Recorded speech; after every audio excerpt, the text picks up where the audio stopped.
कोई शिष्य गुरु चरणों में जब शीस झुकाता है, कोई शिष्य गुरु चरणों में जब शीस झुकाता है, परमात्मा खुद आकर, परमात्मा खुद आकर आशीष लुटाता है। कोई शिष्य गुरु चरणों में जब शीश झुकाता है, कोई शिष्य गुरु चरणों में जब शीश झुकाता है, परमात्मा खुद आकर आशीष लुटाता है। गुरु चरणों में पूजन का कोई थाल चढ़ाता है, गुरु चरणों में पूजन का कोई थाल चढ़ाता है, परमात्मा खुद आकर तब दीप जलाता है, परमात्मा खुद आकर तब दीप जलाता है। कोई भाव भरे शब्दों से जब गुरु को रिझाता है, कोई भाव भरे शब्दों से जब गुरु को रिझाता है, परमात्मा खुद आकर उसे कंठ लगाता है, परमात्मा खुद आकर उसे गले लगाता है।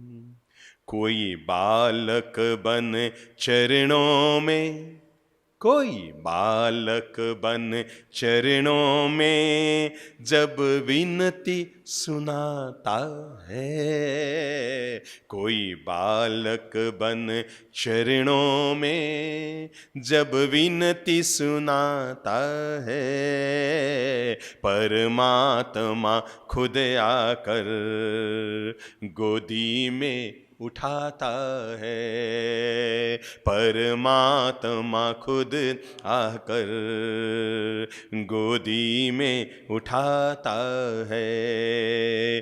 गुरु चरणों में आंसू के, गुरु चरणों में आंसू के कोई अर्घ्य चढ़ाता है, गुरु चरणों में आंसू के कोई अर्घ्य चढ़ाता है, परमात्मा खुद आकर पलकों पे बिठाता है, परमात्मा खुद आकर पलकों पे बिठाता है।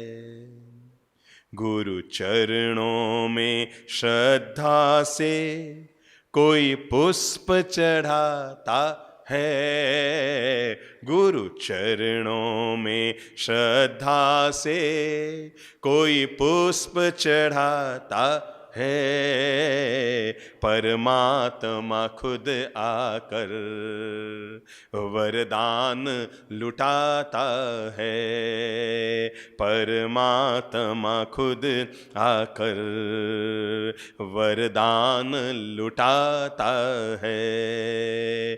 कोई शिष्य गुरु चरणों में, कोई शिष्य गुरु चरणों में जब शीश झुकाता है, कोई शिष्य गुरु चरणों में जब शीश झुकाता है, परमात्मा परमात्मा परमात्मा खुद आकर आशीष लुटाता है परमात्मा खुद आकर आशीष। आप सबके लिए दुआएं और शुभकामनाएं प्रार्थना करता हूं। दादा गुरुदेव की दिव्य कृपा आप सब लोगों पर, जो भी दुनिया भर में सुन रहे हैं उन सब लोगों पर गुरु शक्ति का दिव्य आशीर्वाद सदा बना रहे। कल हमने बात की थी सकारात्मक सोच की। आज हम 2 कदम आगे बढ़ाते हैं जीने की कला का पाठ सीखते हुए, क्योंकि जितनी जरूरी है इंसान की सोच अच्छी हो, उतना ही जरूरी है आदमी का स्वभाव भी अच्छा हो।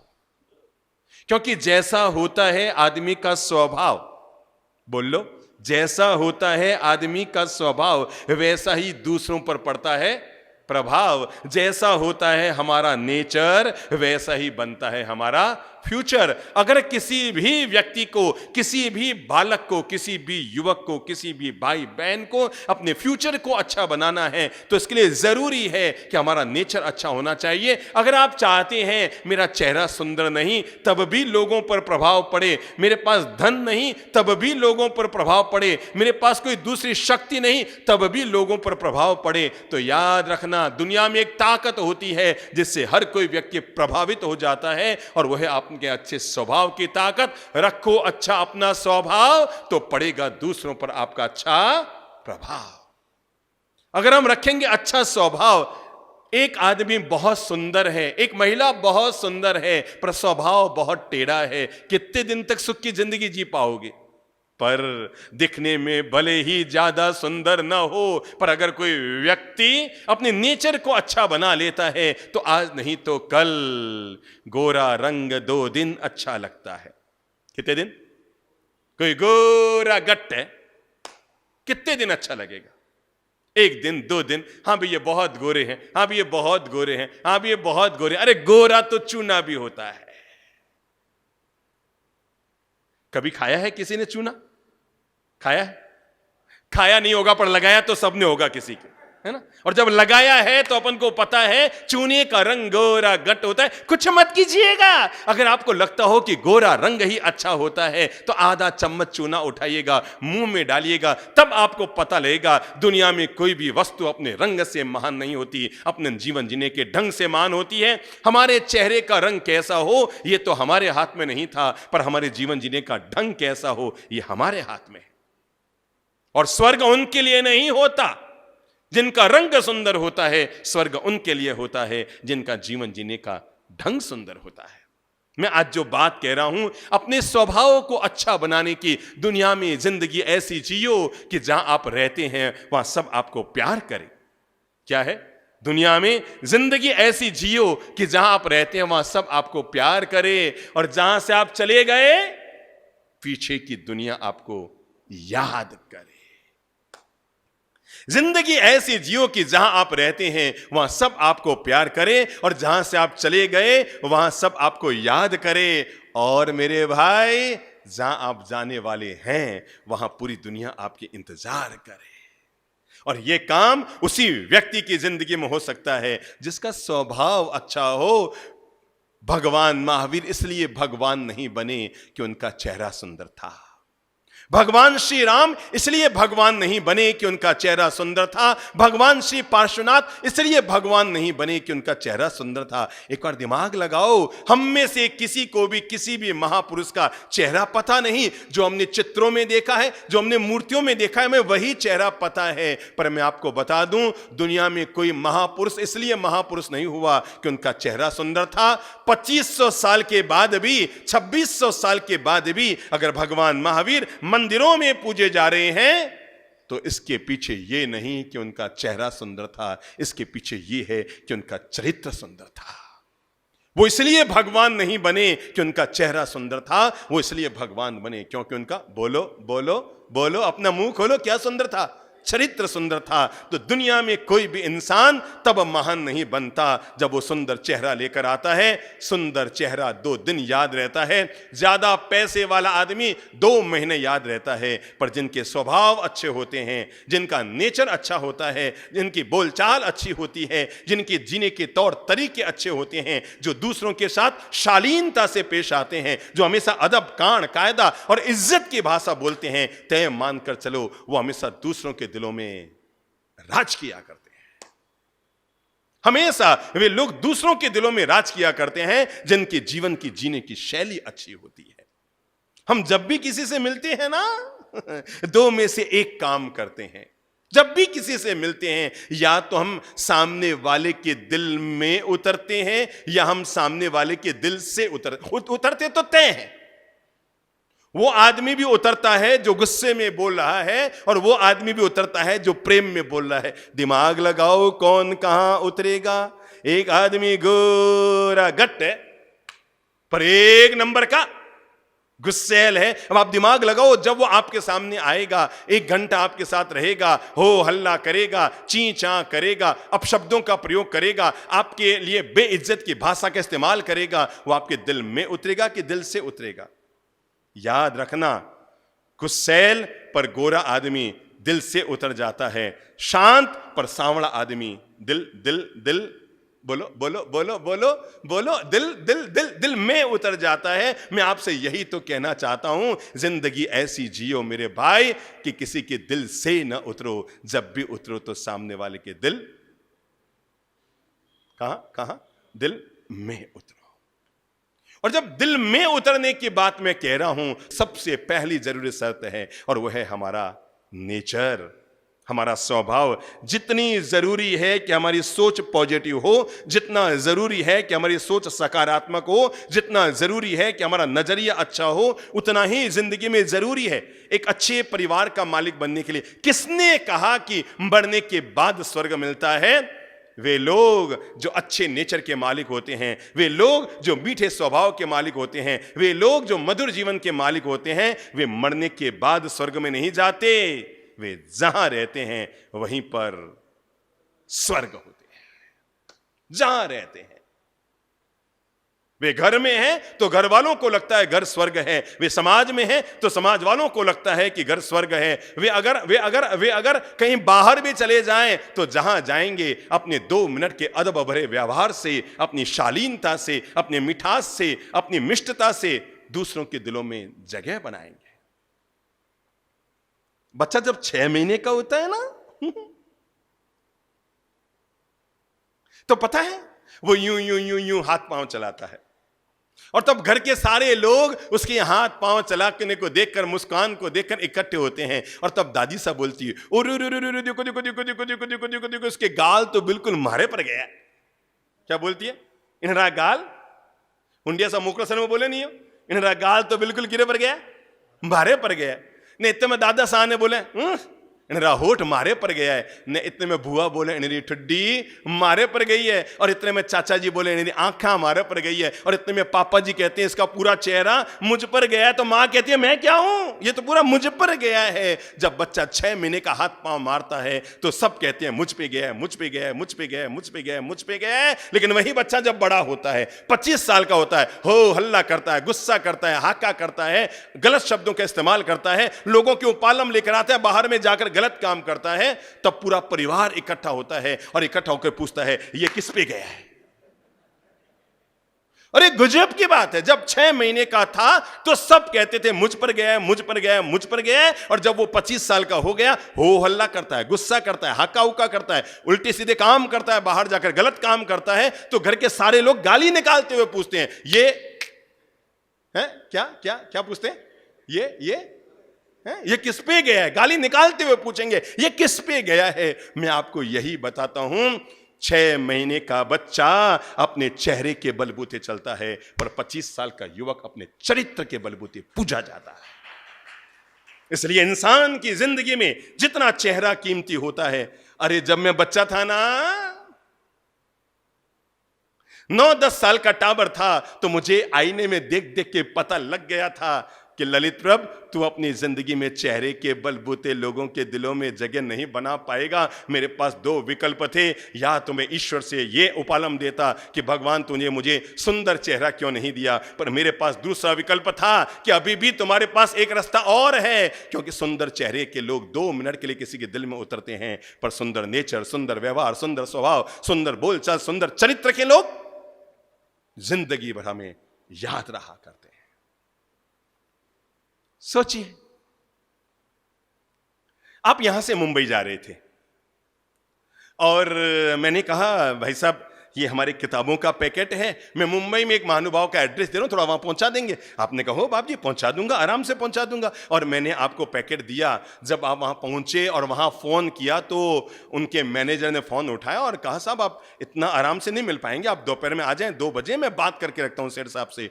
आप वहां पहुंचे तो देखकर चकाचौंध रह गए, अरे 20,000 करोड़ की संपत्ति का मालिक आदमी, और मैं किताबों का पैकेट देने उसके घर में जा रहा हूं। बाहर में 5-5 वॉचमैन इधर उधर सुरक्षाओं से गुजर कर आप अंदर गए। एक मैनेजर मिला, फिर उनका पीए मिला, फिर सेठ तक आप पहुंचे। लेकिन जैसे आप अंदर पहुंचे और आपने कहा साहब ललित प्रभ जी, चंद्र प्रभ जी महाराज ने मुझे किताबों का पैकेट दिया, मैं लेने आया हूं, और वो झट से कुर्सी पे खड़ा हुआ, ओ पधारिए साहब, जय जिनेंद्र, पधारिए, स्वागत है आपका। और उन्होंने आगे बढ़कर आपका स्वागत किया, अंदर लिया, किताबों का पैकेट लिया, 2 मिनट मिठास से बात की। आपने कहा वापस चलूं, क्योंकि इतने बड़े पैसे वाले आदमी के साथ कितनी देर तक रुके अपन तो लोकल ट्रेन में बैठ के आए थे बाप जी के किताबों का पैकेट देने के लिए। और जैसे ही आपने कहा चलूं तो उसने कहा ऐसे क्या करते हो भाई साहब, आप गुरुदेव के भेजे हुए हैं, भोजन करके जाएंगे। अंदर लेकर गया, पास में बैठकर एक एक फुल्का गरम गरम फुल्का आपको भोजन कराया। जब आप जाने लगे तो दरवाजे तक छोड़ने आया और आपसे पूछा भाई साहब आप किस में आए? मैं तो लोकल ट्रेन में आया। ड्राइवर साहब इनको छोड़ के आओ बोरीवली तक, जहां तक इनको जाना हो छोड़ कर आओ। और जैसे ही आप बोरीवली में जाकर ट्रेन में चढ़े इंदौर की, और तभी से पीछे से एक फोन आया उसी आदमी का, भाई साहब आराम से बैठ गए ना, हमें बहुत अच्छा लगा आप आए, फिर कभी मुंबई आए तो जरूर आइएगा। मुझे एक बात बताइए, वो आदमी आपको कब तक याद रहेगा? सोचो सोचो सोचो, सोच कर सोचो। आप सड़क पर चल रहे थे, एक सुंदर महिला, एक सुंदर पुरुष सामने आया। मानता हूं कि एक बार तो आंखें हिलेगी, तय है, मुझे पता है? इतने दूध की धुली दुनिया में जल्दी कोई मिलती नहीं है, एक बार तो आंखें हिलेगी, पर तय मानकर चलना। वो सुंदर चेहरा आदमी को 2 मिनट याद रहता है, पर सुंदर स्वभाव, सुंदर व्यवहार जिंदगी भर तक आदमी को याद रहता है। और आप जहां जाएंगे कहेंगे अरे मैं मुंबई गया था ना, क्या यार वो आदमी नहीं, ऐसा लगता था देवता है, देवता। आपका गलत व्यवहार आदमियत को मिटाकर आपको शैतान बनाता है, आपका सुंदर स्वभाव और व्यवहार आदमियत को उठाकर आपको भगवान और देवता बनाता है। मैंने इसीलिए कहा जितना जरूरी है इंसान के लिए कि इंसान अपनी सोच को बेहतर रखे, उतना ही जरूरी है इंसान किसको बोलो, ताकि अब बात में आगे बढ़ा सकूं, और वो है अपने स्वभाव को भी सुंदर रखे। स्वभाव को सुंदर रखने के लिए सबसे पहली जो अनिवार्य शर्त है, और वो है प्लीज, अगर आप हो सके आप दुनिया में बहुत बड़ी इज्जत पाएंगे, लोगों के दिलों में जगह पाएंगे, आपकी पत्नी आप पर गौरव करेगी, आपके बच्चे आप पर गौरव करेंगे, समाज के लोग आप पर गौरव करेंगे, आपके पड़ोसी आप पर गौरव करेंगे। आप केवल एक काम कीजिए, और वह है अपनी बोलचाल को ठीक करते हुए अपने गुस्से को थोड़ा सा नियंत्रण में कर लीजिए। मैं सच्ची कहता हूं, कई बार आपने अपनी इज्जत खोई है इसी गुस्से के चक्कर में, कई बार आपने अपने रिश्ते खोए हैं इसी गुस्से के चक्कर में, कई बार आपने अपना कैरियर चौपट किया है इसी गुस्से के चक्कर में, कई बार आप अपने परिजनों को नाराज कर चुके हैं इसी गुस्से के चक्कर में, कई बार आप अपने समधियों से बोलचाल बंद कर चुके हैं इसी गुस्से के चक्कर में, कई बार आपके सगे भाई से दूरियां बढ़ गई इसी गुस्से के चक्कर में। और कई बार 20 साल तक जिनको लिफाफे दे दे करके आपने रिश्ते बनाए थे, आपके 2 मिनट के गुस्से ने उन सारे रिश्तों पर पानी फेर दिया। इसलिए सावधान, मैं भी आप भी। पल भर का गुस्सा, कितना, जो लोग सुन रहे हैं सब मुंह से बोल ले एक बार, पल भर का गुस्सा, कितना, पल भर का गुस्सा हमारे पूरे भविष्य को चौपट कर सकता है। पल भर की शांति, पल भर का प्रेम हमारे चौपट होते हुए भविष्य को रोक सकता है, पर पल भर का किया गया गुस्सा ये हमारे पूरे भविष्य को चौपट कर सकता है। हम कब क्या निर्णय कर बैठे, कौन से शब्दों का इस्तेमाल कर बैठे, कब नौकरी छोड़कर आ गए, कब हमने स्टाफ को भगा दिया, कब हमने अपने ही मोबाइल को भुशुम और तोड़ दिया, कब हमें गुस्सा आया और खाना खाते हुए थाली हवा में उछालकर टीवी को तोड़ दिया। पता नहीं हमने कितने कितने नुकसान अपने गुस्से में किए हैं। हमारे रिश्तों में हमने खटास घोला है, हमारे कैरियर को हमने चौपट किया है, हमारी आत्मा को हमने कलुषित किया है, हमारे मन को हमने खराब किया है, हमारे विचारों को हमने दूषित किया है, हमारे चेहरे की सुंदरता को हमने खत्म किया है। कभी आईने के सामने जाना और 2 पोज बनाना। कितने पोज? छोड़ो, आईने को छोड़ो, आप सबके पास मोबाइल है, अपनी धर्मपत्नी को मोबाइल देना और कहना मेरा फोटो खींच, और आपको कुछ नहीं करना है। 2 पोज बनाने हैं, एक गुस्से वाला पोज और एक मुस्कुराने वाला पोज। कौन कौन से पोज बनाने हैं? एक गुस्से वाला पोज, यूं मुंह चढ़ा के मेरा फोटो खींच। अब पत्नी को पता है मैंने खींचा नहीं कि चिल्लाई नहीं, इतना बूंदा चेहरा इन्होंने बना रखा है, बिल्कुल भी किसी को पसंद नहीं आएगा, इनको खुद को ही पसंद नहीं आएगा। इसलिए आपको पता है जब आप कभी स्टूडियो में जाते हैं तो फोटोग्राफर आपको क्या कहता है? लिपस्टिक लगाओ प्लीज, क्या कहता है? क्या कहता है? पाउडर लगाओ प्लीज, क्या कहता है? ड्रेस चेंज करो प्लीज। एक वाक्य जरूर कहता है और वो है बोलो बोलो बोलो बोलो स्माइल प्लीज, क्योंकि उसे पता है इस दुनिया में चढ़ा हुआ चेहरा कभी सुंदर नहीं लगता, मुरझाया हुआ चेहरा कभी सुंदर नहीं लगता, फूला हुआ चेहरा कभी सुंदर नहीं लगता। सुंदर तब इंसान का चेहरा लगता है जब वो मुस्कुराता है। और जीवन की मुस्कान को जीवित रखने के लिए सबसे पहले जरूरी है हम पहली सौगंध लें, मैं क्रोध नहीं करूंगा, मैं आवेश में नहीं आऊंगा, मैं अहंकार में नहीं आऊंगा, मैं अपने ईगो में नहीं आऊंगा, मैं हो हल्ला नहीं करूंगा, मैं अपनी आत्मा को कलुषित नहीं करूंगा। क्या नुकसान कर सकता है गुस्सा हमारी जिंदगी में, बताऊं? जिंदगी भर तक चरित्र का पालन करने वाला, 5 महाव्रतों का पालन करने वाला, मासख्यमण की तपस्या करने वाला संत अपने जीवन के सांध्य काल में अगर एक बार, कितनी बार? एक बार जिन जिन लोगों ने भगवान श्री महावीर का जीवन चरित्र पढ़ा है उन सब लोगों को यह भी खबर है कि भगवान श्री महावीर के अंगूठे में किसी एक सांप ने डंक मारा था। वो सामान्य सांप नहीं, महाभयंकर विषधर सांप, जिसकी फुसकार से पूरे जंगल की हरियाली सूख जाया करती थी। इतना जहरीला सांप जो डंक क्या मारे, उसकी सांसों से लोगों के प्राण निकल जाते थे। ऐसा भयंकर जहरीला विषधर सांप, नाम मालूम है उसका? चंड कौशिक। आपको पता है ये चंड कौशिक कैसे बना? हमारी इतिहास की कहानियां हमें बताती है, जिन शासन की कहानियां हमें बताती है, चंड कौशिक को चंड कौशिक बनने में सबसे बड़ी किसने भूमिका अदा की? गुस्से ने। पिछले जन्म में था साधु। आओ मैं बताता हूं आदमी का 1 मिनट का गुस्सा उसे क्या परिणाम दे सकता है। पिछले जन्म में क्या था? साधु, 5 महाव्रतधारी साधु, तपस्वी साधु, जीवन भर तक धर्म आराधना साधना करने वाला साधु। गीता कहती है ना, यम यम भावम स्मरन देहम त्यजन तंति कलेवरम। जिन जिन भावों के साथ व्यक्ति अपने कलेवर यानी शरीर का त्याग करता है, वे भाव ही उसके अगले भाव का निर्माण कर देते हैं। आज जो हमारे भाव होंगे वे आज के हमारे भाव अगले भाव का निर्माण करेंगे। भाव को सुधारना है तो भाव को सुधारना पड़ेगा, और भाव अगर बिगड़ गए तो भाव बिगड़ जाएगा। तो सांप, ऐरा गहरा नत्थु खेरा सांप नहीं, जिसके नाम से आजू बाजू के नगर के लोग कांपते थे। 4-4 मील तक लोग उस रास्ते नहीं जाते थे। वो महाभयंकर सांप पिछले जन्म में एक साधु था, संत था, तपस्वी था। मासख्यमण का पारण का आहार लेने के लिए किसी सदगृहस्थ के घर पे जा रहा था, और जब जा रहा था तो पीछे चल रहे थे शिष्य, पीछे शिष्य चल रहा था। उसने पता नहीं देखा और उसने कहा, गुरुदेव मिच्छामि दुक्कडम, मैंने देखा आपके पांव के नीचे एक मेंढक आकर मर गया। आप मिच्छामि दुक्कडम बोल दो, आप प्रायश्चित कर लो, आप प्रतिक्रमण कर लो।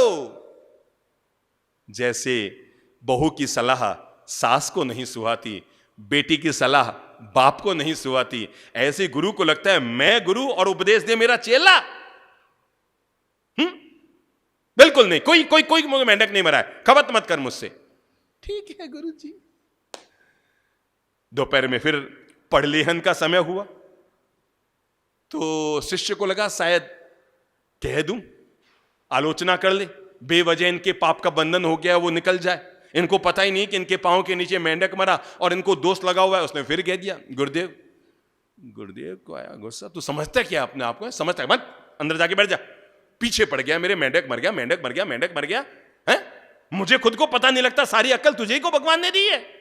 रात को प्रतिक्रमण का समय था, सांध्य काल की वेला थी और जब प्रतिक्रमण चल रहा था और जब छठे आवश्यक का प्रतिक्रमण पूर्ण हो रहा था तो शिष्य ने एक बार और गुरुदेव को झुक कर कहा, गुरुदेव मैं अंतिम बार कह रहा हूं, मैंने अपने आंख से देखा था आपके पांव के नीचे मेंढक मरा। आप हमें क्षाम दुक्कड़म दे लो, आप प्रायश्चित्त कर लो, आप अपनी आत्मा का कल्याण कर लो। गुरु ने सुबह सुना, गुरु ने दोपहर सुना, गुरु ने शाम को सुना और आउट ऑफ कंट्रोल हो गए, आउट ऑफ कंट्रोल हो गए। पास में पड़ा था डंडा, लिया और उठे गुरु ने चेले को टिकाने के लिए। चेला तो छोटा सा युवक था, गुरुजी थोड़े बूढ़े थे। चेला तो दौड़ पड़ा, खंभों को पार करके दौड़ पड़ा। उपाश्रय में बैठे थे, थानक में बैठे थे, भवन में बैठे थे, खंभे लगे हुए थे। इतिहास गवाह है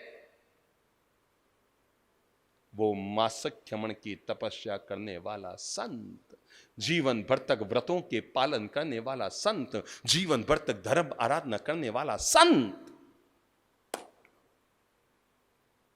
शिष्य को मारने के लिए खड़ा हो गया। शिष्य तो भग गया पर खंबे से सिर किसका टकराया?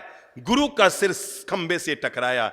गुरु नीचे गिर पड़ा, ब्रेन हैमरेज हो गया, खून बह पड़ा, प्राण निकल गए। हम सभी लोगों को जीवन का पाठ पढ़ने के लिए, हम सभी लोगों को कषाय से मुक्त होने के लिए, हम सभी लोगों को अपने स्वभाव को निर्मल और सहज बनाने के लिए, हम सभी लोगों को क्रोध, कषाय, गुस्से पर विजय प्राप्त करने के लिए, इससे बढ़कर इतिहास की कोई कहानी नहीं हो सकती जो हमें जीवन का ये पाठ पढ़ाती है कि वो संत, मासख्यमण की पालना करने वाला संत केवल 1 मिनट अपने शिष्य पर गुस्सा कर बैठा, मरकर अगले जन्म में भगवान श्री महावीर के अंगूठे पे डंक मारने वाला चंड कौशिक सांप बन गया। चंड कौशिक सांप बन गया। सोच सोच कर सोचिए, हमने कितने जन्मों तक सांप और बिच्छू बनने की अपनी व्यवस्थाएं कर ली है। कितने कितने जन्मों तक। कभी हम पत्नी पर चिल्लाए, कभी हम पति पर चिल्लाए, कभी हम बच्चों पर चिल्लाए, कभी हम पड़ोसियों पर चिल्लाए, कभी हम समाज में आकर अपनी नेतागिरी करने के लिए चिल्लाए। पर हमें यह नहीं मालूम इस चिल्लाहट ने हमारी जिंदगी में कितने कर्मों का बंधन कर लिया। उदय रतन मुनि कहा करते थे, क्रोधे क्रोध पूर्व तरणो संयम विफल जाए। क्रोध करने से क्रोधे क्रोध पूर्व तरणो, करोड़ वर्षों तक भी व्यक्ति ने संयम का पालन कर लिया पर उसके बाद भी उसने क्रोध कर लिया तो वो सारा संयम विफल चला गया। तो मैं अपनी बात आगे बढ़ाऊं इससे पहले आप लोगों को मोटिवेट करना चाहूंगा और यह अनुरोध करना चाहूंगा, प्लीज कंट्रोल कीजिए। क्या कीजिए? कंट्रोल। क्या कीजिए? कंट्रोल। अपने आप को मोटिवेट कीजिए, प्रेरित कीजिए। हे जीव, अब तो शांत रहे। आपको पता है जब भगवान श्री महावीर के अंगूठे पर उस विषधर ने डंक मारा तो भगवान महावीर ने उसको क्या बोला था?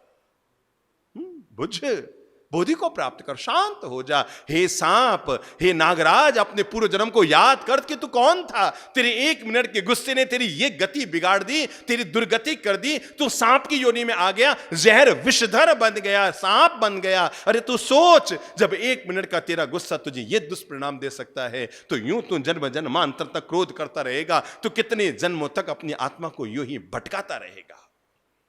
और तब भगवान श्री महावीर ने अपने 12.5 साल की मौन की तपस्या में, संपूर्ण मौन रहे भगवान श्री महावीर, संयम जीवन स्वीकार करने के कुछ महीने बाद ही भगवान ने नियम ले लिया था कि जब तक मुझे परम ज्ञान नहीं होगा मैं पूर्णतया मौन रखूंगा। तो लगभग 12 साल से अधिक समय तक भगवान श्री महावीर ने अखंड मौन रखा। इस अखंड मौन के दौरान उन्होंने केवल एक बार चंड कौशिक के लिए एक शब्द का प्रयोग किया था, और वह है हे जीव, अब तो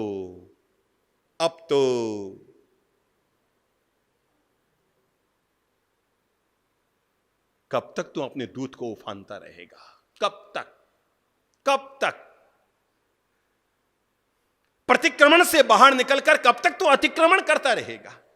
कब तक अपनी आत्मा को यूं डुबोता रहेगा? और अपने जन्म जन्मांतर तक माना बच्चों को संभालना आपकी जवाबदारी है, माना उनको सुधारना आपकी जवाबदारी है, माना घर को व्यवस्थित रखना आपकी जवाबदारी है, पर इतना तो विवेक हमें रखना ही चाहिए, कहीं ऐसा ना हो कि मैंने सबको सुधार दिया और अपनी आत्मा को ही गुस्सा कर करके बिगाड़ लिया। कहीं ऐसा ना हो जाए। सबको सुधारने का ठेका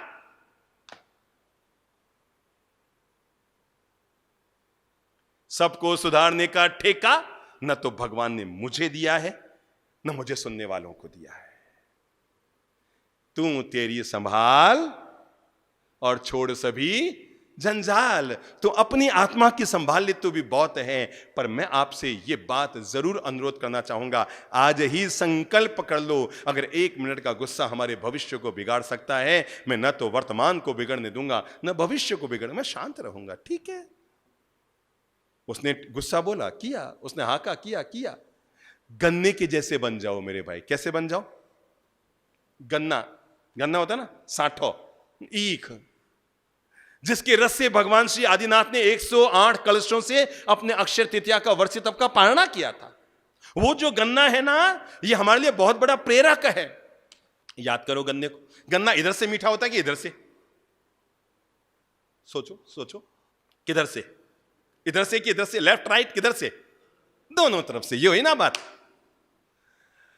बिल्कुल गन्ने की तरह अपनी जिंदगी बना लो। गन्ना इधर से भी मीठा होता है, गन्ना उधर से भी मीठा होता है।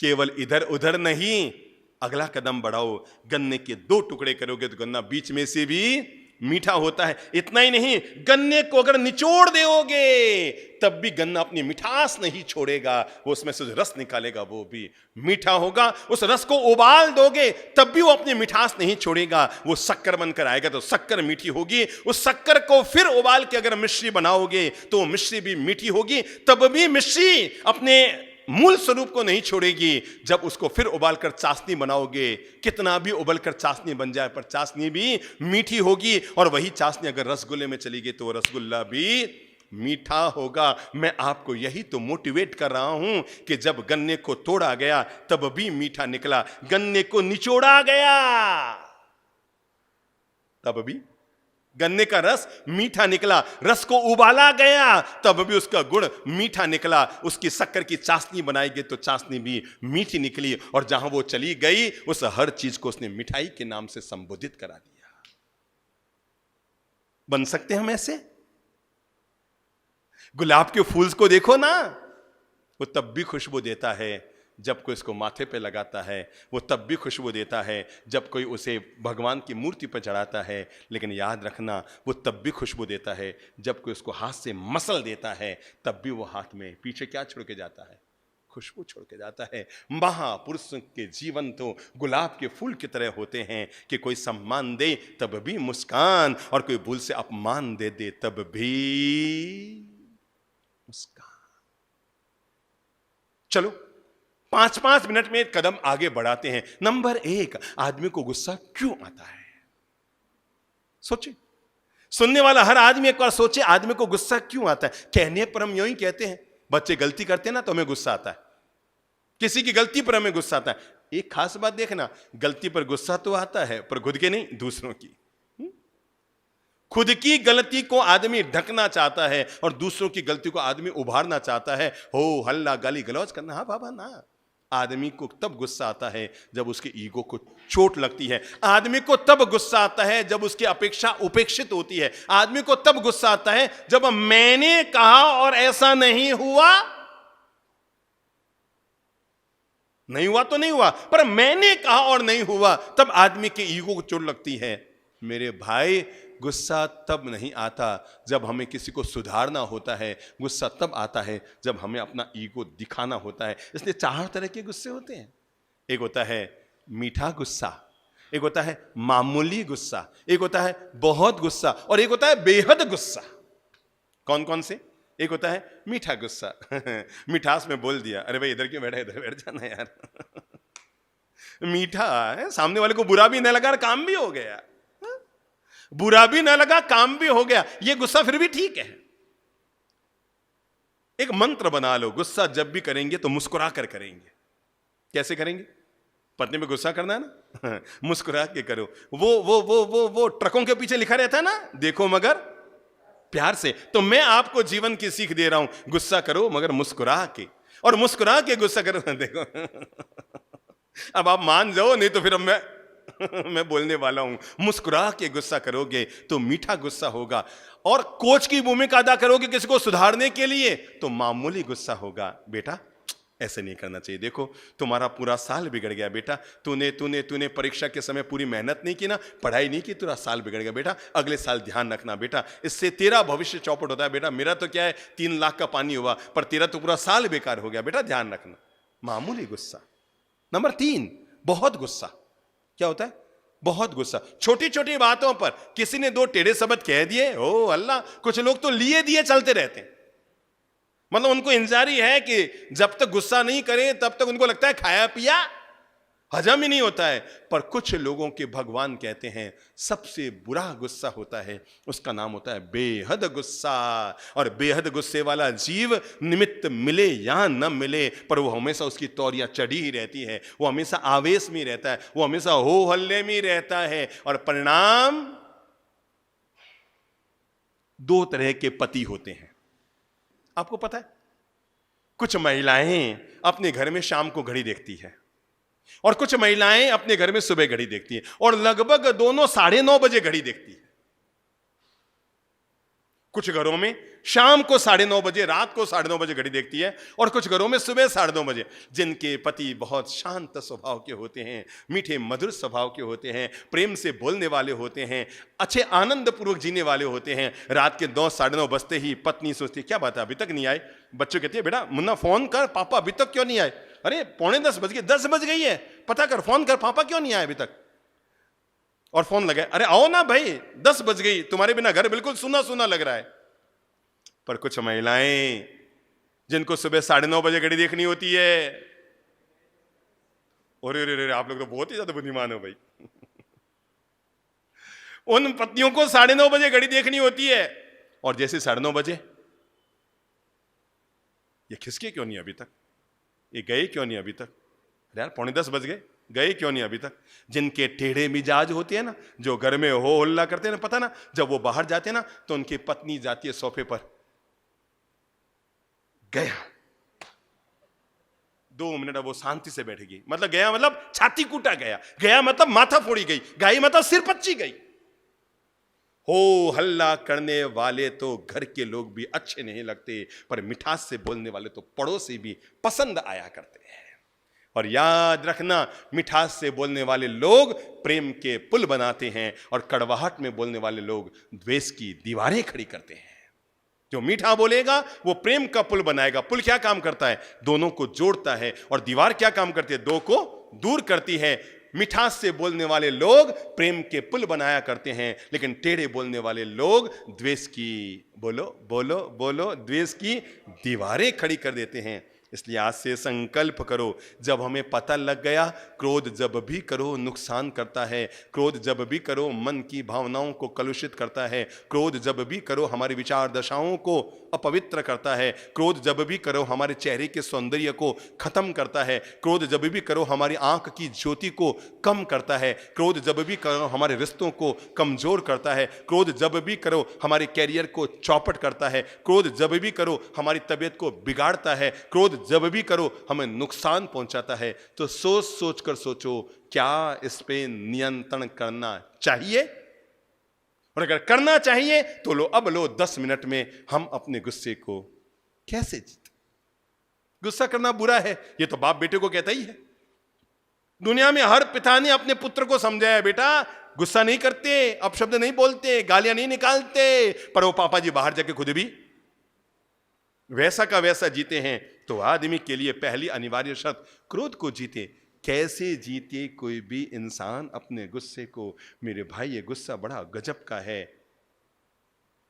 पागलपन से शुरू होता है, प्रायश्चित्त पे खत्म होता है। बुद्धि लगाओ, पागलपन से शुरू होता है, प्रायश्चित्त पे खत्म होता है। ये हंसी की हत्या कर देता है, खुशी को खत्म कर देता है, विवेक को बाहर निकालकर दरवाजे के चिटकने लगा देता है। हमारा थोड़ा सा गुस्सा, मैं मानता हूं जितने लोग सुन रहे हैं कभी ना कभी किसी न किसी रूप में आदमी को गुस्सा आ जाता है, लेकिन इसको कंट्रोल करना, इसी का नाम तो जीवन की सबसे बड़ी साधना है। महावीर इसलिए महावीर बन पाए, पारसनाथ भगवान इसलिए पारसनाथ बन पाए, राम इसलिए राम बन पाए और कृष्ण इसलिए कृष्ण बन पाए, क्योंकि उन्होंने अपनी कषायों को जीतने में विजय प्राप्त कर ली थी। इसीलिए तो हम कहते हैं नमो अरिहंताणम, और नमो अरिहंताणम का मतलब क्या है? अरिहंतों को नमस्कारो। अरिहंत कौन? जिन्होंने जीत लिया। किसको? जो दुनिया को जीतता है वो सिकंदर कहलाता है, पर जो अपनी कमजोरियों को जीतता है, अपने राग द्वेष को जीतता है, अपने कषायों को जीतता है, अपनी इंद्रियों पर विजय प्राप्त करता है, वही तो दुनिया में अरिहंत और तीर्थंकर कहलाया करता है। तभी तो हम बोलते हैं नमो अरिहंताणम, जिन्होंने जीत लिया, हारे नहीं, कषायों को जीत लिया, राग द्वेष को जीत लिया, इंद्रियों को जीत लिया, भीतर के विकारों को जीत लिया, और वो अरिहंत हो गए। कैसे जीते अपने गुस्से को? एक 2 लाइन की घटना लाइव कर रहा हूं ताकि आप समझ सकें कि गुस्से को जीतने के लिए शुरुआत कहां से करें। एक एसपी कर्फ्यू ग्रस्त इलाके में था, 50-60 पुलिसकर्मी साथ में थे, 3-4 इंस्पेक्टर भी साथ में थे, 2-4 थानेदार भी साथ में थे, और वो कोई जातीय दंगा भड़क गया था। तो एसपी खुद नगर पर नियंत्रण करने के लिए दंगाग्रस्त इलाके में गया हुआ था, कर्फ्यू लगा हुआ था।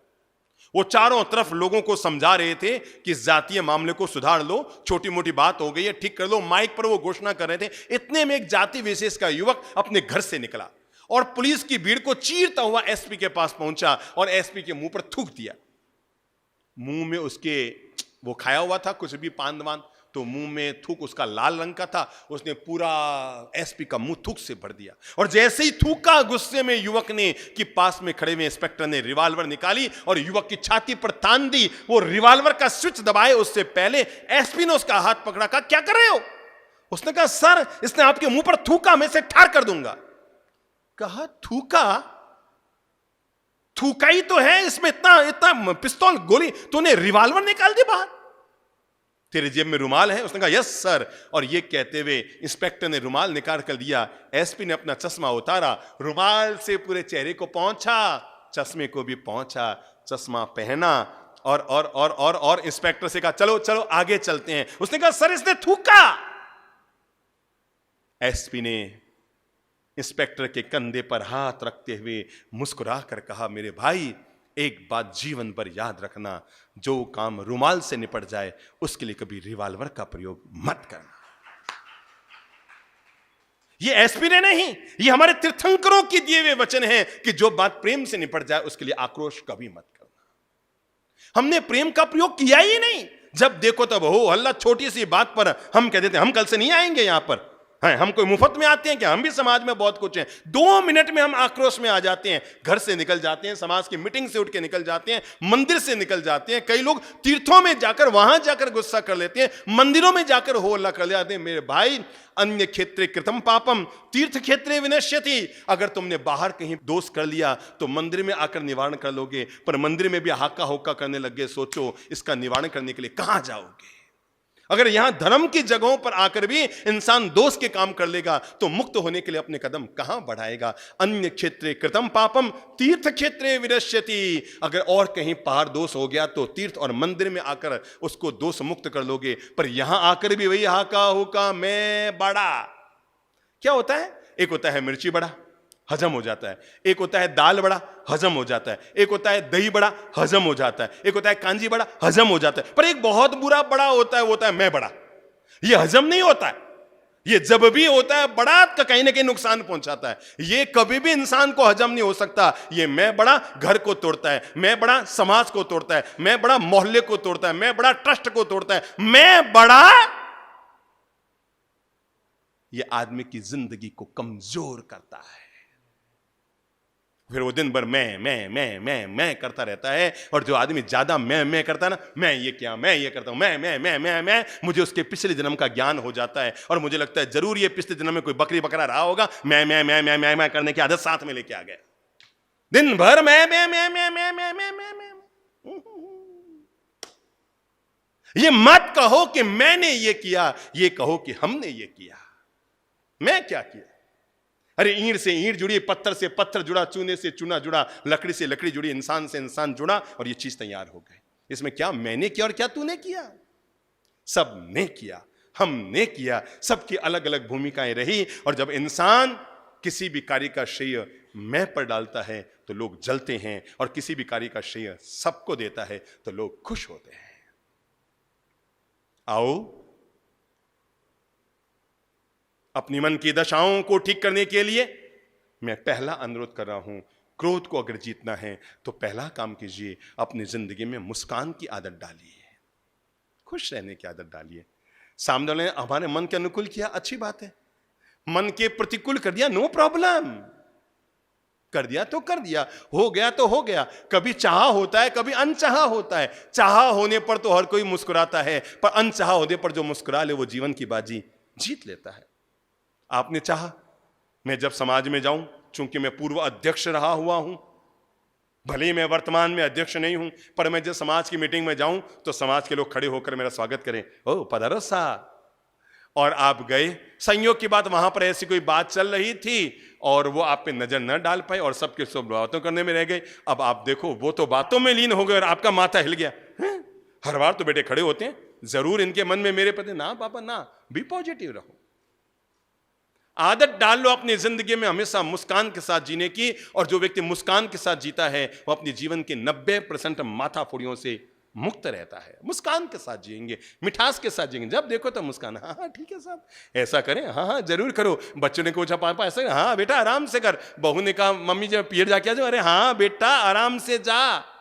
मम्मी जी 3 दिन रह के आ जाओ, 3 दिन ही, तेरे दिन रह के आ जा। आप जितना रोकेंगे वो उतना जाना चाहिए। एक और होलसेल में भेज दो तो वापस कभी जाने के मन नहीं होगा। पिछली बार गई मम्मी का फोन, अरे आराम से रह बेटा, तो 1 महीना 2 महीना रह ले, जब तक तेरा मन ना भरे रह ले। मुस्कुरा के जवाब दीजिए। नंबर 2, 5 जगह पर कभी भी गुस्सा मत कीजिए। जो लोग सुन रहे हैं जेब में कागज पेन है तो नोट कर लो। 5 जगहों पर कभी भी गुस्सा मत कीजिए। नंबर 1, जब आप घर से बाहर निकल रहे हैं तो गुस्से में मत निकलिए, कभी मत निकलिए।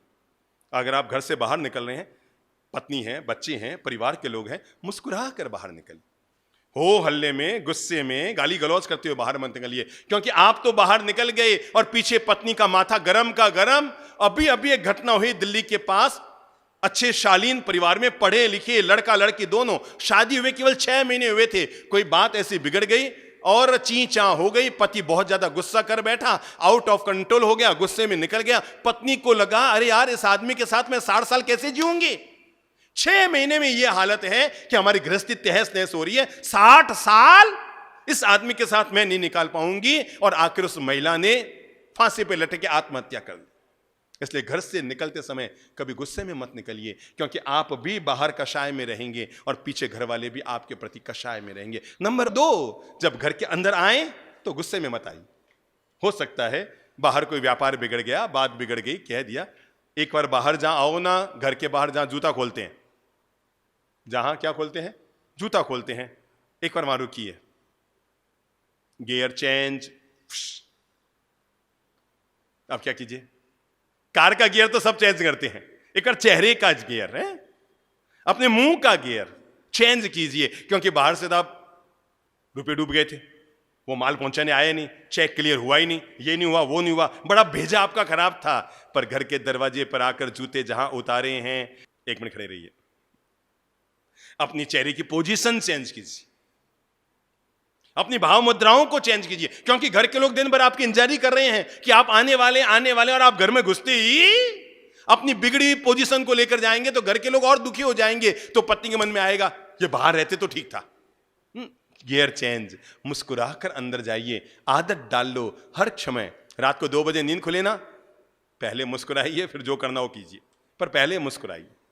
सुबह आंख खुले, पत्नी पास में है, बच्चे पास में हैं, परिजन पास में है, पहले मुस्कुराइए, मुस्कान के साथ पेश आइए। हर घड़ी हर पल इंसान अपने जीवन की आदत डाले, वो मैं जब भी रहूंगा मुस्कान के साथ रहूंगा। नंबर 2, दूसरी आदत डाल लो अपनी जिंदगी में, और वो ये है, गलती हो तो माफी मांग लो। किसी से गलती हो जाए तो माफ कर दो, बोल लो गलती हो, आई एम सॉरी, मिच्छामि दुक्कडम। मैं तो आपको बताऊं, मेरी तो आदत है जीवन की, जो मैंने बड़े बुजुर्गों से, अपने गुरुजनों से सीखी है। अरे संत तो संत, गुरु तो गुरु, बड़ा तो बड़ा। अगर किसी बच्चे के प्रति में मेरे द्वारा भूल से भी अगर कोई गलत व्यवहार हो जाए और मुझे लगे अमुक व्यक्ति का मन मेरे द्वारा दुख गया, मैं कल की निजारी नहीं करूंगा, ओघा मुपत्ति लूंगा, डंडा हाथ में लूंगा और उसके घर जाकर मैं छाम दुक्कडम कह के आ जाऊंगा। क्योंकि भगवान कहते हैं, अगर तुम्हारा किसी के प्रति गलत व्यवहार हो गया है तो जब तक उसे मिच्छाम दुक्कडम न दे दो, सॉरी न कह दो, तब तक मुंह का थूक भी अंदर ना निकलो। मुंह के थूक को अंदर मत निकलो, मुंह के थूक को मुंह में रहने दो, पहले सॉरी कह के समाधान निकाल लो। घर से निकलते समय गुस्से में नहीं, घर में आते समय गुस्से में। नंबर 3, भोजन करते समय कभी गुस्सा मत कीजिए। अपना गुस्सा भोजन, मैं नहीं खाता, मुझे नहीं खाना, मैंने बोला ना मुझे नहीं खाना है। जैसा भोजन आया है, जिस रूप में आया है, प्रेम से आनंद पूर्वक उसका स्वागत कीजिए। गुस्सा हो गया है, बात को एक बार किनारे रखिए, रोटी सुक्की खाइए। गुस्से में आप खाना खाएंगे तो भी जहर। हमारे शास्त्र तो यहां तक कहते हैं कि अगर कोई मां गुस्से में अपने 6 महीने के बच्चे को दूध पिलाएगी, डॉक्टर साहब, डॉक्टर बसंत लुनिया साहब खड़े होंगे, क्या बताएंगे? कोई मां अगर गुस्से में अपने बच्चे को दूध पिलाएगी, कहते हैं ना मां का दूध तो अमृत होता है, मां का दूध तो अमृत होता है। मैं शहर के बड़े विशेषज्ञ डॉक्टर से पूछना चाहूंगा, एक मां अगर अपने बच्चे को गुस्से में दूध पिलाएगी तो वो दूध अमृत का काम करेगा कि जहर का काम करेगा? जहर का काम करेगा।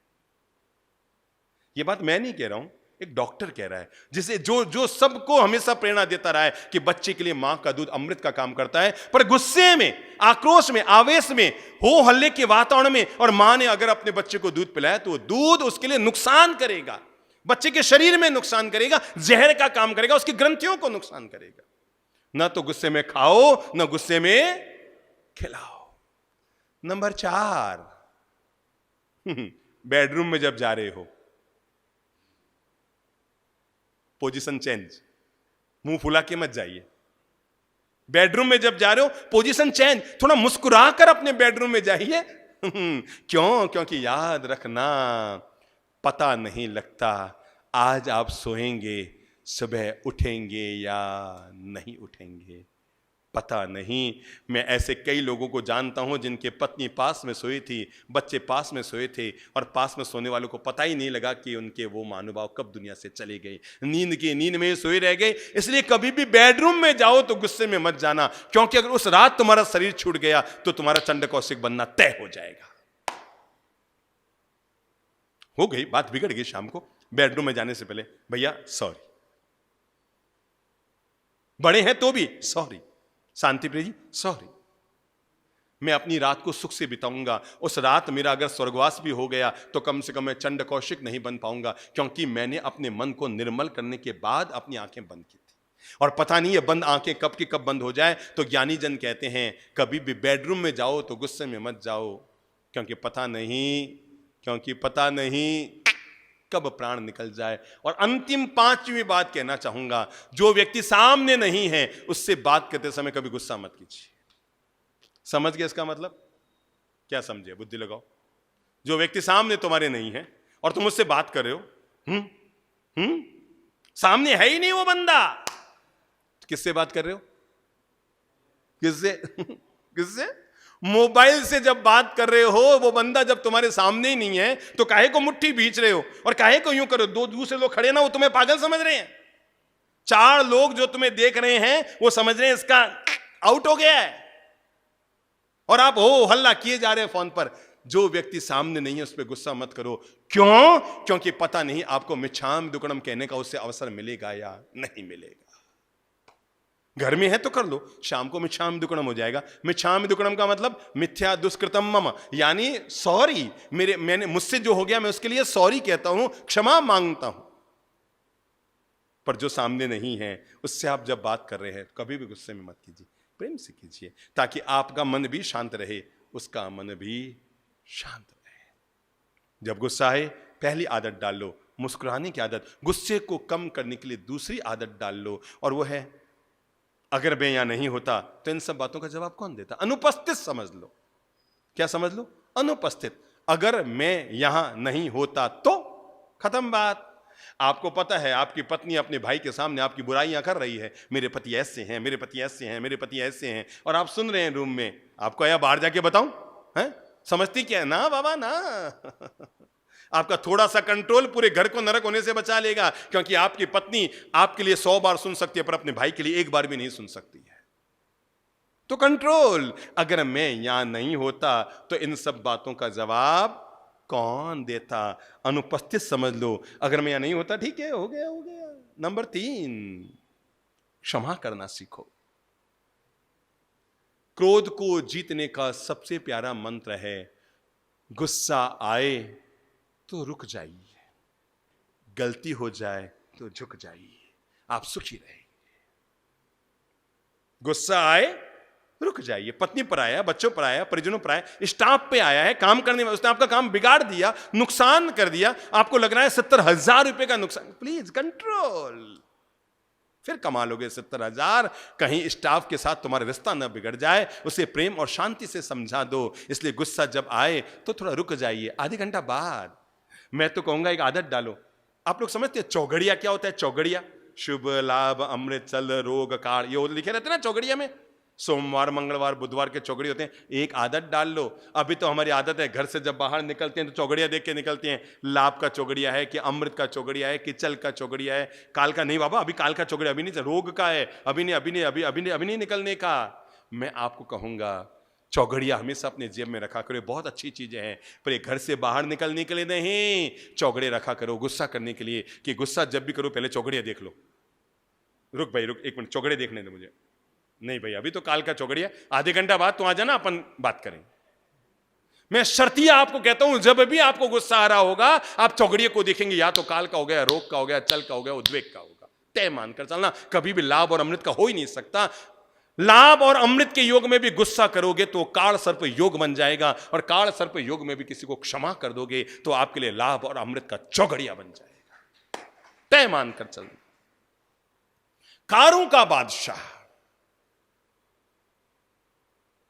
बहुत शांत प्रकृति के देवता आदमी, और जितने वो शांत प्रकृति के उनका शहजादा उतना ही गुस्सैल, 1 नंबर का गुस्सैल। कहते हैं एक दिन शहजादा शहर में घूमने के लिए गया। किसी ऑफिसर के बच्चे ने, जानता नहीं था कि हमारे राजा का बेटा है, बच्चे ने भूल से कोई गाली अपशब्द निकाल दिया। शहजादा कब सहन करे, वो तो गुस्से में तमतमाता हुआ राजसभा में आया। पूरी राजसभा भरी हुई थी और आते चिल्लाते हुए कहने लगा, जहां अपना सम्राट, अरे क्या इस शहर में हो रहा है? अमुक ऑफिसर के बच्चे ने मुझे भरे बाजार में गाली निकाली, उसको ऐसी सजा दी जाए कि आने वाले 100 साल तक पूरा जमाना याद रखे। इतनी भयंकर वाली सजा दी जाए कि पूरा शहर याद रखे कि शहजादे को गाली निकालने का क्या परिणाम होता है। बादशाह ने कहा, भाई अब मैं तो क्या निर्णय करूं। उसने सभासदों को कहा, बोलो भाई, मेरा बेटा कहता है कि अमुक ऑफिसर के बच्चे ने उसको गाली निकाली, तुम ही बताओ क्या सजा दें। एक सभासद खड़ा हुआ, कहा महाराज वो तो है ही ऐसा ही, उसको तो देश निकाला दे दो। दूसरे ने कहा उसको फांसी पे लटका दो।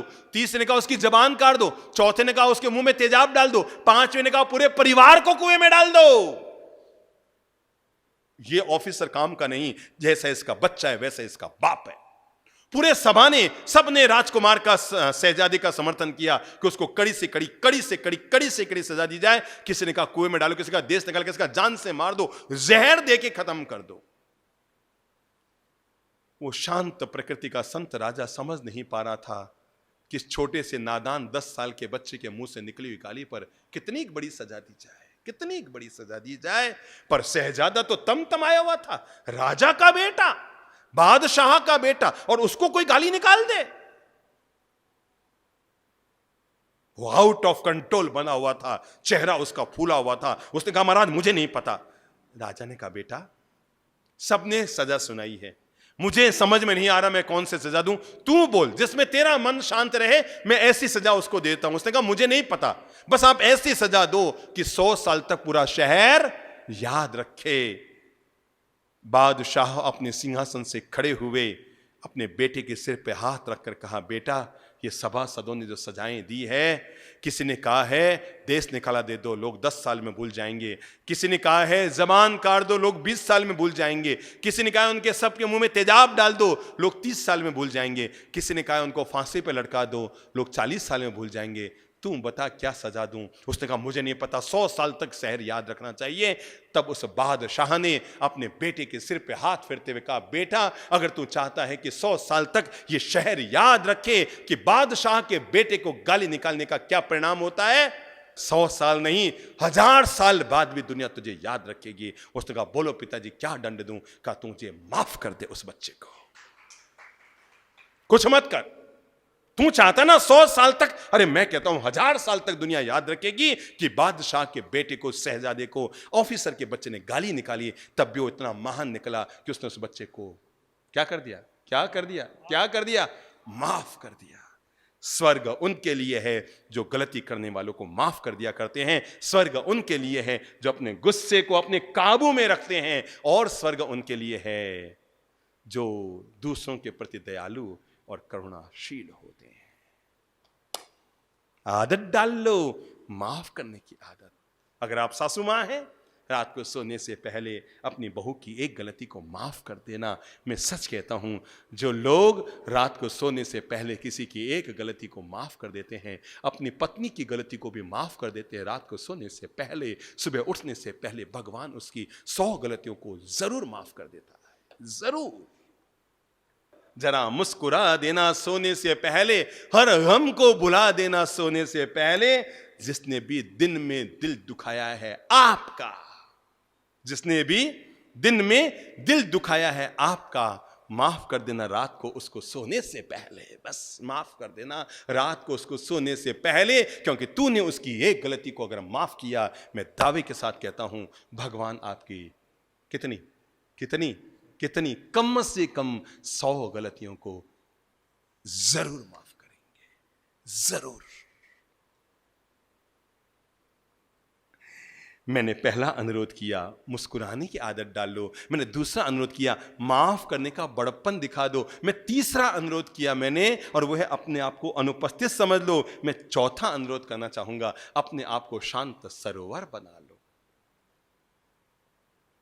जलती हुई लकड़ी लेकर एक आदमी गया और जाकर कहता है मैं उस तालाब में आग लगा दूंगा। बताओ क्या वो सफल हो पाएगा? बताओ, सोचो सोचो। इतनी मोटी वाली लकड़ी है, मोटी वाली, और जल रही है, धू धू जल रही है, और वो हाथ में गुस्से में लिए जा रहा है मैं जाऊंगा तालाब में आग लगा दूंगा। याद रखना दुनिया में आज तक कोई आग ऐसी ना हुई जो तालाब में आग लगा सके। अपने आप को शांत सरोवर बना लो। देखो यहां पर एक लोटे में पेट्रोल भरा है और एक लोटे में पानी भरा है, या एक लोटे में डीजल भरा है, एक लोटे में दूध भरा है। कोई व्यक्ति सामने से आया गुस्से में और आकर मुझ पर उसने तूली फेंकी जलाकर, किसी पर भी तूली फेंकी जलाकर, और वो तूली आई और आकर के डीजल में गिरी तो क्या होगा? सोचो, आग लग जाएगी। पर दूध में गिर गई तो बुझ जाएगी, पेट्रोल में गिरी तो आग लग जाएगी, पानी में। मैं आपको जीवन का यही तो पाठ पढ़ा रहा हूं। अपने आप को पेट्रोल की टंकी मत बनाओ कि छोटी सी चिंगारी आए और आग लग जाए। अपने आप को शांत सरोवर जल का बना लो। कोई धधकती आग आए तब भी तुम्हारे पास आकर एक बार तो होगा छू, खेल खत्म। जलती हुई लकड़ी पानी में डालेंगे क्या होगा? सरोवर में डालेंगे क्या होगा? अंगारा सरोवर में डालेंगे क्या होगा? क्या होगा? छू, खत्म। अपने आप को पेट्रोल का टैंक मत बनाइए कि सामने वाला इतनी सी आग लेकर आया, आप भभक गए। अपने आप को शांत सरोवर बनाइए। सामने वाला इतनी बड़ी आग लाया पर आप उसको बुझाने में सफल हो गए। और जो मैं अंतिम बात आपको कहकर आज बात पूरी कर रहा हूं, और वो है अपने स्वभाव को थोड़ा सा विनोदी स्वभाव बना लो, ठीक है? कोई बात नहीं। किसी ने आपके लिए उल्टा शब्द कह दिया, कोई बात नहीं, जो जैसा होता है वो वैसे ही बोलता है, नो प्रॉब्लम। मैं अपने आप को नहीं बिगाड़ूंगा। क्या?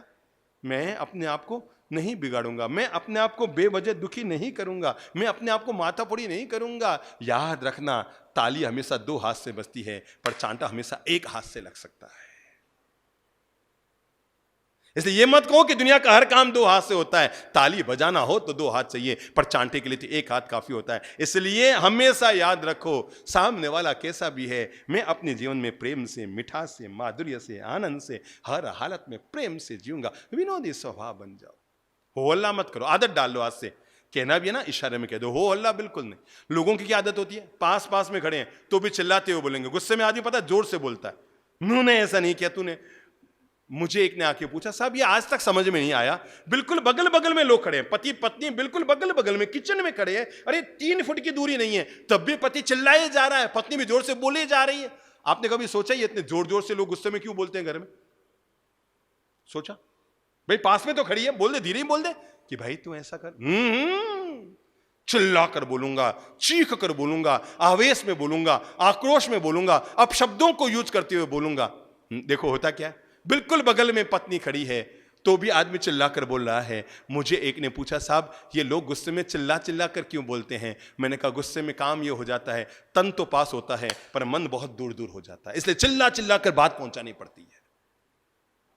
तन वहीं होता है पर इंसान का मन, दिल बड़ा दूर दूर हो जाता है, इसलिए चिल्ला चिल्ला कर बात करनी पड़ती है। अंतिम मंत्र बना लो। अपन तो मामूली गुस्सा कर लेंगे, कभी मीठा गुस्सा कर लेंगे कभी, और बेहद और बहुत गुस्से से हमेशा बचेंगे, क्योंकि निकाचित कर्मों का बंधन करता है। ये जीवात्मा के निकाचित कर्मों का बंधन करता है, भव भवांतर की हमारी यात्रा को बिगाड़ता है। मीठा कर लो कभी, मामूली कर लो कभी। रहता नहीं रह पाया हूं मैं, तो आदत पड़ गई है, नहीं कर सकता। मामूली कर लो, मीठा कर लो, बच्चों इससे भी। मैं तो कहूंगा, अगर आप जवान हैं तो गुस्से को मंद कर लीजिए। क्या कहा मैंने? अगर आप जवान हैं तो गुस्से को मंद कर लीजिए, पर बूढ़े हैं तो प्लीज बंद कर लीजिए। इसी में आपका भला है, क्योंकि अब आपके बच्चे आपका गुस्सा सहने वाले नहीं। आप जवान हैं तब तो बच्चे सहन कर रहे थे, पर आप सोचे मैं 80 साल का बूढ़ा हो गया तब भी अब घर में गुस्से में। ना बाबा ना, जवानी में गुस्से को मंद कीजिए, पर बुढ़ापे में बोलो बोलो बोलो बंद कीजिए। इसी में आपका जीवन सुखी रहेगा, आनंद से भरा हुआ रहेगा। उठो, उससे पहले एक मीठी सी घटना साथ में ले जाओ। कहते हैं सुकरात प्रवचन दे रहे थे, पर उनकी पत्नी बहुत गुस्सैल थी। वो जितने शांत स्वभाव के थे, उनकी पत्नी बड़ी गुस्सैल थी। वो प्रवचन दे रहे थे, पीछे किचन में पत्नी खाना बना रही थी, और खाना बनते वो तो चलते प्रवचन आके खड़े हो जाओ खाना खा लो। और उसने कहा, यार बोल रहा हूं अभी कैसे करो? बोला ना, खड़े हो जाओ खाना खा लो। तो उन्होंने कहा, मतलब कितनी देर में? 5 मिनट में आता हूं। भाई कहां 5 मिनट बीते? 2 मिनट बीते, फिर आई, खाना खाना है क्या? नहीं तो कुत्तों को डाल नहीं हूं। अरे बाबा आ रहा हूं 2 मिनट, अब बात तो पूरी करो ना। पत्नी की सहन शक्ति जवाब दे गई। जनवरी का महीना था, अंदर से पानी का घड़ा उठाया ठंडा बर्फ की तरह, और लाकर के गुड़ गुड़ गुड़ गुड़ गुड़ गुड़ गुड़ गुड़ गुड़ पूरा सुकरात के शरीर पर पानी डाल दिया। सारे लोगों ने कहा, भगवान ये आपकी कैसी पत्नी, आप कुछ बोलते नहीं? उन्होंने मुस्कुरा के कहा, मेरी पत्नी बहुत अच्छी है, ये पहले गरजती है और उसके बाद बरसती भी है। पहले पहले पहले पहले पहले गरजती है और उसके बाद बरस भी जाती है। ये तो सावन के बादलों की तरह मेरी प्यारी पत्नी है। ये है क्रोध के वातावरण को मिठास में बदलने का तरीका। संत तुकाराम जी, जिनकी महाराष्ट्र में सवारी निकलती है, ज्ञानोबा तुकाराम की, कितनी बड़ी सवारी, 5-5 लाख लोग उसमें होते हैं। पता है वो महान संत इतने महान कैसे बने? उनकी पत्नी भी बहुत गुस्सैल। किसी आदमी को महान बनाने मुझे लगता है पत्नियों का हाथ ज्यादा होता है। तो उनकी पत्नी भी बहुत भयंकर वाली गुस्सैल, और घर में खाने को कुछ नहीं था, तो पत्नी ने तुकाराम जी को कहा, पूरे महाराष्ट्र के सबसे पूज्य संत हैं तुकाराम जी, कहा जाओ कुछ लेकर आओ। तुकाराम जी सुबह गए 7 बजे और शाम को आए 7 बजे, और आए तो दिन भर पत्नी इंतजारी करे थे, और लेकर के आए एक गन्ने का टुकड़ा। पत्नी ने कहा, अरे सुबह गए शाम को आए और लेकर के आए एक, क्या लाए, एक गन्ने का टुकड़ा। पत्नी को आया गुस्सा, उसने कहा क्या कोई खेत में गन्ने नहीं थे, एक गन्ना लेकर आए।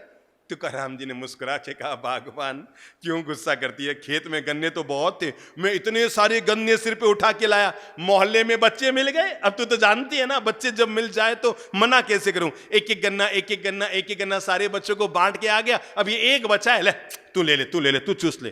पत्नी को आया गुस्सा, उसने एक जोर से गन्ना पकड़ा हाथ में और तुकाराम की पीठ पर दे मारा, गन्ने के 2 टुकड़े हो गए। तुकाराम की पीठ पर चोट लगी, गन्ने की 2 टुकड़े नीचे गिर गए। तुकाराम जी नीचे झुके, दोनों टुकड़ों को उठाया और मुस्कुरा कर पत्नी को कहा, भगवान तू कितनी अच्छी है, मैं सोच ही रहा था गन्ने के 2 टुकड़े कर लूं, तूने कर दिए, ले आधा तू चूस ले आधा मैं चूस लेता हूं। आनंदा